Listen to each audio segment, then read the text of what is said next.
Everybody knows the story of Korach and how he rebelled against Moshe and Aaron in order to take the leadership for himself. It's a very famous story. However, if you look at the psukim themselves, you find there are two other sub-stories going on at the same time. There's a story of Datan and Aviram and how they rebelled against Moshe for leading them through the desert and for them not going into the land of Israel, as well as the story of 250 members of Shevet Reuven, of the tribe of Reuven, who wanted to give the Ktoret. They wanted to partake in the special ritual of the incense in the Beit HaMikdash.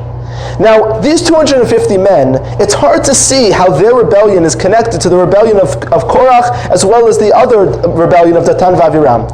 The Netzim of Volozhin is an explanation in Emek Davra on this week's Parsha, gives incredible insight to those 250 men and what their intentions really were. Those men really wanted to get closer to Hashem. They wanted to partake in this experience of giving the Ktoret, of giving the incense, just like Aaron HaKohen did, because of their religious fervor and their fact that they wanted to get closer to Hashem, to the ultimate point of relationship with God. That's an incredible thing. It seems like their intentions are right in the right place. They want to get close to Hashem. That's what the purpose of the Torah is, isn't it? Isn't that what we're trying to accomplish, all of us, to get close to Hashem, self-growth, build that closer relationship with God? So why were these 250 men punished? The Netzim of Volozhin in his answer gives an incredible insight as to what the purpose of Torah really is. He says that those 250 men, even though what they were trying to do was to get closer to Hashem, they missed one very important element.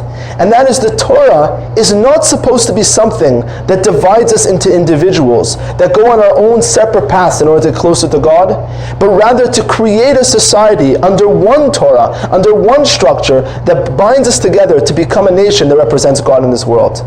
And that's something that they missed out on. They felt that their individual growth was the only goal.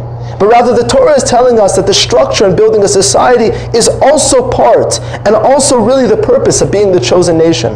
We have to become a people that represent God in this world. And in order to do that, we need to bind together under one structure. And in each in our own individual way, however, we cannot break off of that structure in order to forge our own path, even if in our minds it will make us closer to Hashem.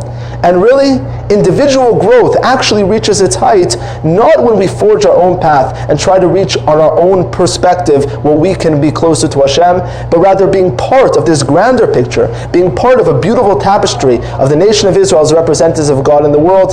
That is the ultimate individual growth.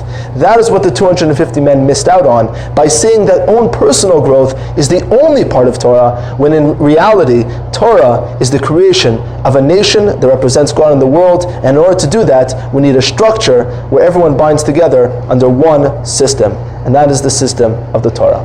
Shabbat Shalom.